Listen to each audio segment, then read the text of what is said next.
Right, we're back at the old local Parq. On the list for 2-5. We have a seat now shortly in 1-3. Have the chips there ready to go.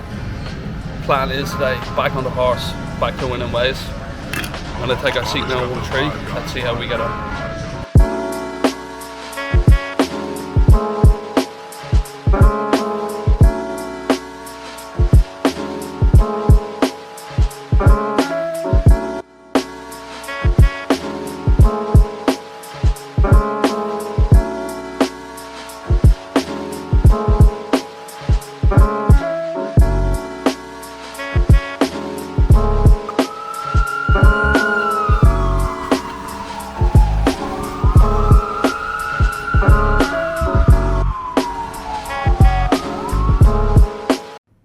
What's up, we're back again with another session here. This is a 1-3 session at Parq, Vancouver. We're in for the max buy-in of $400. One of the first hands we look down at black pocket 10s under the gun. We bump it up to $15 to go. The cutoff, who's also playing a similar stack, decides to 3-bet to 35 before the big blind goes all in for $48. It's good news for us. That means we can call and the door is closed. The cutoff can't re-raise, so we're going to be happy enough to call along. We call and the cutoff calls. Going 3 ways to a flop, but one player's all in and it comes down a pretty bad one. Ace of spades, jack of clubs, 8 of hearts. So pretty bad flop for us here. We're probably going to check fold if he bets. We check it over to the cutoff and he decides on a check back. Turn now comes a pretty gin one. It comes to 10 of hearts, giving us a set. Happy days. We're going to start betting now. We're hoping it's something that you can call us with. We have a set. We fire out a bet of 115, $115, and the cutoff calls again. River now comes to 3 of spades. We've less than pot behind. We've 221 left in our stack. We're going to stick it all in and hope that he calls. We jam for 221. Cutoff goes into the tank before eventually folding. We turn over our hand and it's good to scoop against the all-in player. So happy days, starting off the session with a nice little pot to get us going. There's a $6 straddle on the button. The small blind limps in and I look down at ace queen of diamonds in the big blind. I raise it on up to $25 to go.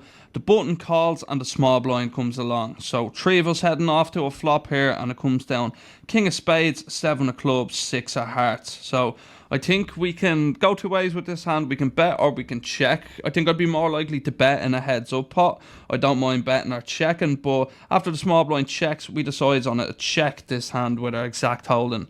Checks all the way through. The turn now comes down to queen of clubs, giving us second pair with the best kicker. So when it checked to us again by the small blind, I would have expected button to bet a lot of his king X on the flop. We're going to fire out a bet of $30 for value and the button calls. Small blind gets out of the way and we're going heads up to the river. River now comes the 9 of hearts. It does complete the jack 10 straight, but I still think we're going to want to go for value on this river. We fire out a bet of $55, very quickly releases his cards. In this hand, there's a limp under the gun from a player who's been playing a lot of hands, limping into pots, so we're definitely going to want to isolate this player with a hand as powerful as ace-king. We make it $20 to go. It folds all the way back around to him, and he opts for the limp raise. Unusual to see here. A lot of times with players, it's usually just aces that they limp re-raise, but given how I've seen this player play, I think he could definitely have a lot more hands than this, but we definitely do need to tread cautiously when he's under the gun and goes for the limp re-raise. He raises to $75 as well, bit of a big size, and so I think we're just going to proceed with caution. We're just going to flick in the call. Flop comes a pretty good one. It comes ace queen 4 rainbow, so we flop top pair, top kicker. Pretty happy with the situation now. He continues with a bet of $100. Think we won't be doing anything else here other than just calling. Turn comes a 3, a complete brick, and he decides to move all in for his last $348. And we're not that happy with the situation. We do have top pair, top kicker. I think we probably can't fold, given he could also have ace king, given he could sometimes just have a random hand, but it would be a weird line to take as a bluff. I know he does like to play a lot of hands, but I can't see him just limp re-raise and bet jamming on an ace-high board with just like, if he had a hand like 7-8 suited, he probably just limp called. So I don't think this is a fist pump call by any means. I mean, we are losing to 1 combo of aces. We're losing to 6 combos of ace queen, and then there's 3 combos of queens are the hands I think we're probably losing to.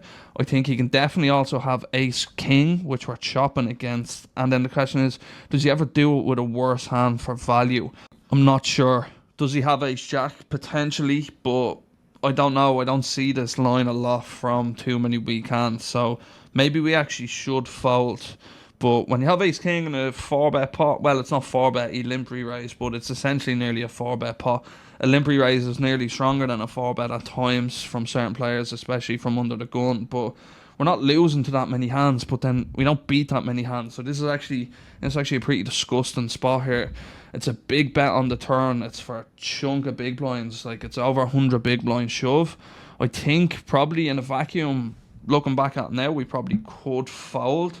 I think in game, I just decided this hand is too strong of a hand to fold. And if we are folding ace king, what hands are we calling? We're like only calling 2 pair plus. And our only 2 pair is probably ace queen, or maybe the odd time we have ace 4 suited. But apart from that, we're going to re-raise queens and aces pre. So we don't have that many hands to call either. So in the end, I decided to make the call.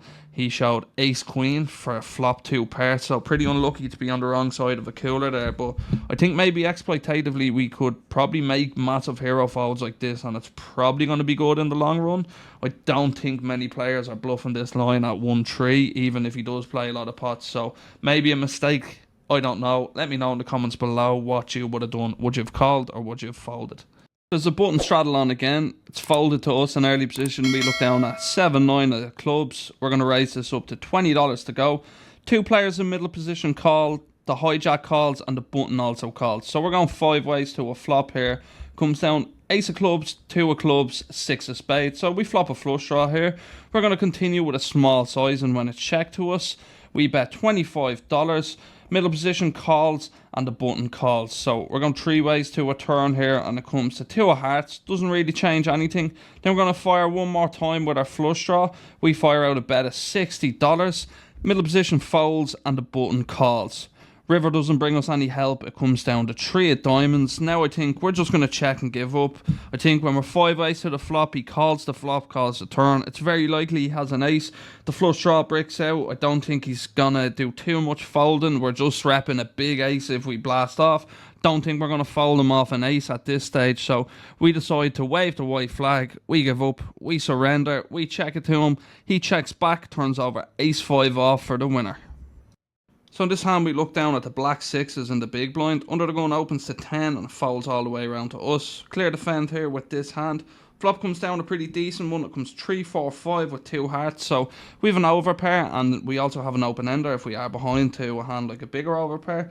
We check it over to the aggressor, and he fires out a bet of $15. We have a clear call here again. We make the call. Turn now comes the 8 of clubs. We check it on over to him again, and he fires out a bet of $35. Still don't think we can go anywhere here at the moment. We do have outs if we are behind. We can certainly have the best hand. We beat flush draws. He can be definitely barreling twice with a hand like king, queen of hearts, or he can also be barreling 2 wide with overcards that don't have a heart. So we're going to call again.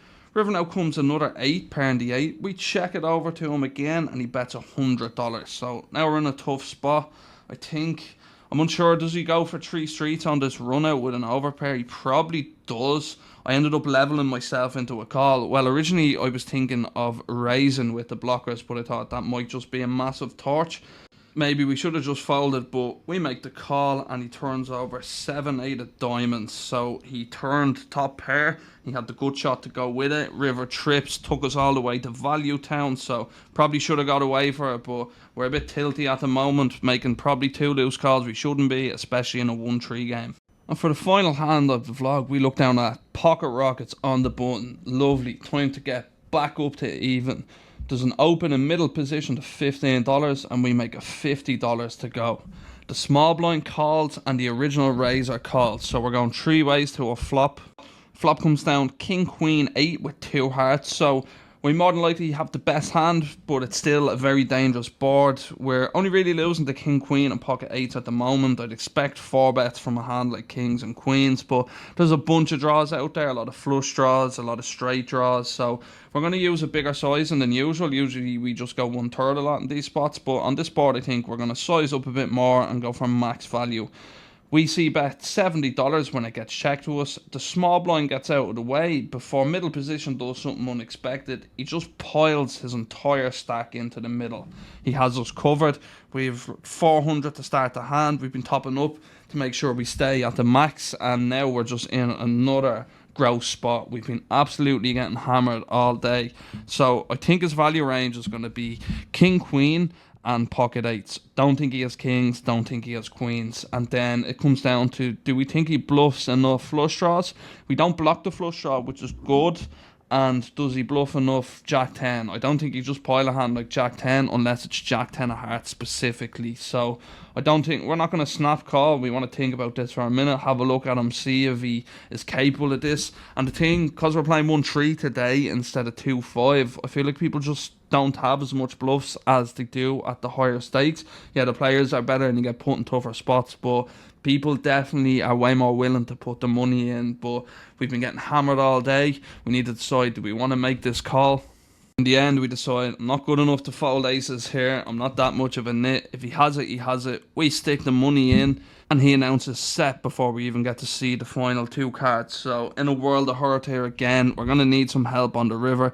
We need to see an ace, but an ace never comes, and we end up getting stacked once more. So pretty disastrous day for us today. I think we're probably lucky that we never got into the 2-5 game, because this same session probably would have cost us 2k, but we just got completely run over today. I decided to call it quits after this hand, just because with the cap in the game only being 400, it just makes it so unlikely you're going to get the money back. If it was match the stack, I would have just reloaded to match the stack of the biggest stack at the table, but I don't think we're going to get even. I think we're just more likely to spew off now that we're on tilt. And then I think also jumping in the 2-5 game now would be a disaster, because we're just going to play like our CRD game, and when you're playing that sort of game in that game, you're going to just get crushed. So we're going to wrap it up, lick our wounds, and come back stronger next time. Right, so wrapping up the session. We never actually got into the 2-5 game. By the time we got called for it there, it looked pretty terrible. So we played 1-3, done 2 buy-ins, so it's 400 max. We're in for 800 total, out for nothing. Decided to call it a day there because I'm in a bit of a punty mood. Like, we had the ace king and ace queen hand. Don't think we can do it and lose our stack. The aces hand there where the guy flops a set. I know he just has it and I still pay him off. It's like just a tilty call.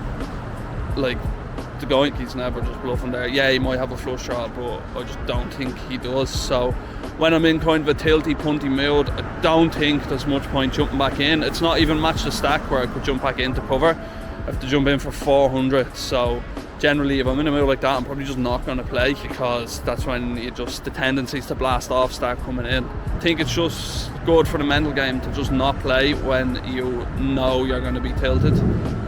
So in them situations, I find if I rebuy now, the game is pretty dead as well. Like, it's just, there's not going to be spots to make it back. The more likely outcome is you just do more dough. I think if the 2-5 game had been good, certainly you could jump in and get it back, but I don't feel like, especially when I'm not feel like I'm playing my A game, I don't want to just go battle a load of regs. Like, just having an ego battle is good for no one. It's just going to cost you money. So I'm going to wrap it up today. I'll be back again with some 2-5 action. Thanks for tuning in, and if you haven't subscribed, please subscribe, and I'll see you soon. Peace.